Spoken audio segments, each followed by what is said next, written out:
Okay. What's up, Coolie Mob?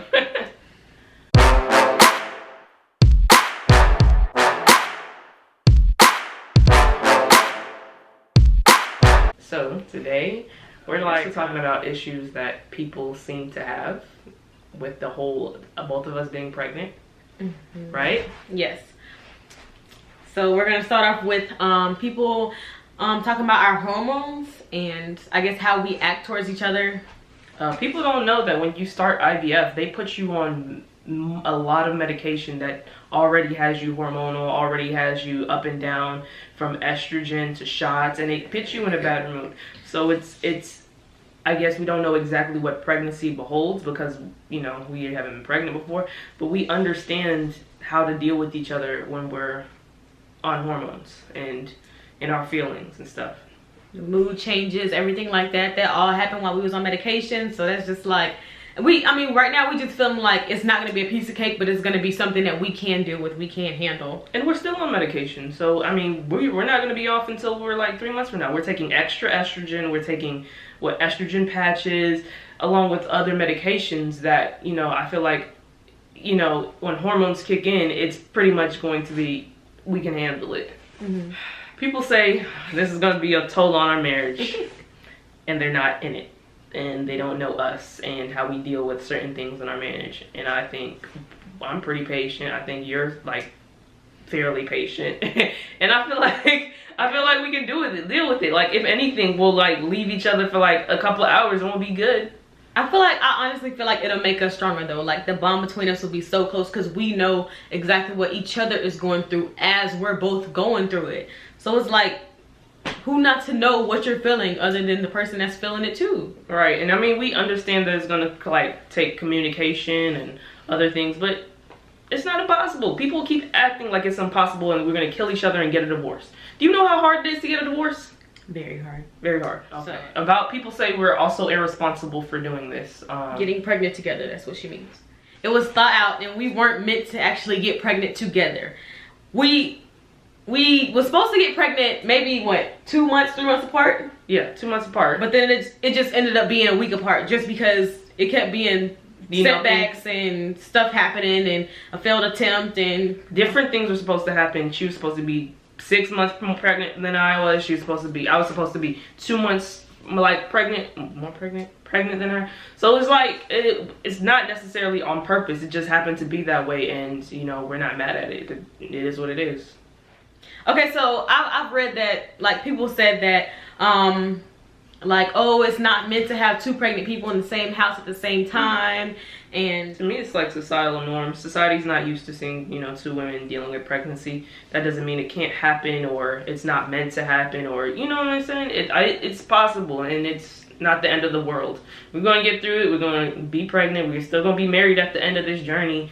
And, you know, we're going to have our kids and be happy. Right? Because I love you. Every pregnancy is not the same. That's what I was going to say. Every pregnancy is not the same. Keep that in your head. Keep that in your head. Do not keep judging us. Oh, when y'all get pregnant, this is going to happen. This is going to happen because this happened to me. This happened to me. Every pregnancy is not the same. For real, because we could be able to do everything we wanted to do up to the point till we deliver, or we could be, you know, passed out, or she could be tired and can't move, and I'll be fine. So we don't know whether we, you know, but we have an awesome support system, that's pretty much all we need. Having biological kids is very important to us. We are doing IVF because we cannot do what I cannot do IVI. She can do IUI, I cannot. Since I was doing IVF, she decided to go along the journey with me and do IVF. So it's like when you say, oh, I don't, that's not an option for me because I just want to have, I just want to adopt kids. There's so many kids in foster care. Of course it is. We even thought about that before we even decided to do IVF. But it's such a long process, and people don't understand how hard it is to adopt a child from foster care. It's not as easy as people make it, you know, seem. Who wouldn't want a seed from them? Who wouldn't want a child to look like them? Like, although that was going to be the last option, that still would have been an option. But for me, I wanted a biological child. So I cannot do IUI because my tubes are closed. So we decided to do IVF because that was the second option. People think what we're doing is a trend because they might have seen other people or do it on YouTube or whatever. But to make a life-changing decision that we are doing currently, it's talking about it, talking to doctors about it, talking to our family about it, having everybody in the loop before we even, started the process. We didn't even record when we first started because that's not what we were going to do. It was when we realized, okay, that we need to bring awareness to IVF and IUI, and a lot of people don't know what we're doing, is when we actually started to turn on the camera. So it's not a trend, it's not something we're doing to be popular. The whole, we just do it to show awareness and to, let everybody know that, hey, there's other ways to get pregnant besides a turkey baster. Yeah, I mean, a lot of people act like it's something like that's not important, or it's just like, oh yeah, they're pregnant, whatever. A lot of people do that, but it's like, no, we're two women that's getting pregnant. I guess we can say the right way, through a fertility center, not like doing it how we don't want to do it and go to a man. Like, we are choosing to alter our lives. Like, we are changing our life for these children that are about to come into the world. And this is something big for us. And also, who would spend money, this amount of money, if you know the cost of IVF, if you researched it, who would spend this kind of money on a trend? On a trend. Really? It's just like, no, this is very important to us. This is what we want to do. We want to have a lot of children. We want to have a lot of little kids that look like us. We want to have a lot of little us's running around, okay? Yeah. Be happy for us. Because we knew what we were getting ourselves into, we are aware that we might have to make extra provisions, prepare like more than the typical one person being pregnant. Mm-hmm. We're gonna have to bring in more help, more support that's gonna have to help us, rather than, okay, just winging it, or everything has to be extra prepared. We've thought about everything. We've got the comments. We understand, what if we both go in labor, but what if we don't? We just gonna have to talk to our doctor, have an open dialogue with him, and just prepare as best as we can. Like, I mean, we're just gonna plan it as if everything will happen together, everything will be right back to back, or anything like that. So we can't be prepared. Nobody has to panic. Nobody has to have an issue. It could just all be planned. It's not a problem. Yep, prepare for the worst and hope for the best. So if you guys don't know, we both work from home.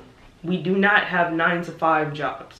So it is a little bit easier on us, because we have control of our time, should I say, rather than somebody that works for somebody else, where we can work at night, work in between the times where the kids are sleeping, or so on and so forth. We don't need to worry about a maternity leave. We don't need to worry about hired help. We don't need to worry about anything like that. We have each other. Although, yeah, we're going to be tired, restless, everything like that, we're still going to be happy that we have these children, that they are healthy, that they are finally here. True. And we also got, parents and grandparents and people that are there, uncles, brothers, and aunts, sisters. Like, we have help. We have like a support system that's there for us, that's solid, that will not break, that will not flake on us. Another reason why we chose to get pregnant at the same time is because we want all our kids to be around the same age. Yes. Now, for some people that might seem exhausting or impossible, or going back to what it might seem improbable for them, but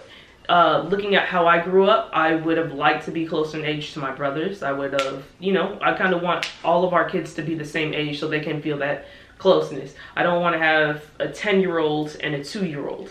Because when they grow up, chances are they're not going to be as close as a 10-year-old and 11-year-old, or a 10-year-old and a 12-year-old.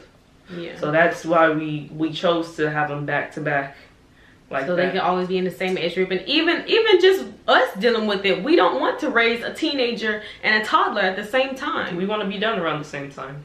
And we want to be done, everybody out of the house at the same time. Bye, live your life.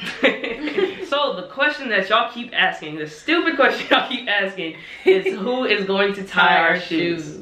If it is really that hard for us to tie our shoes, we will either wear slides or some slip-on Skechers or something. We will make it work. We do not have to tie our shoes. We really don't. It is some comfortable shoes that will really just boop, come on. And slip on and slip off. Perfectly fine. Like, I know that y'all probably saying like, oh, how are y'all gonna bend down and stuff like that, but it's like, we have a friend that lives 5 minutes away. And he would drive whenever to help us out. So it's like, I mean, we have help. That's what we keep saying. We have the help. So we made sure we had the help before we started. Yes, like the doctor even asked us on our first consultation visit. That's the first question.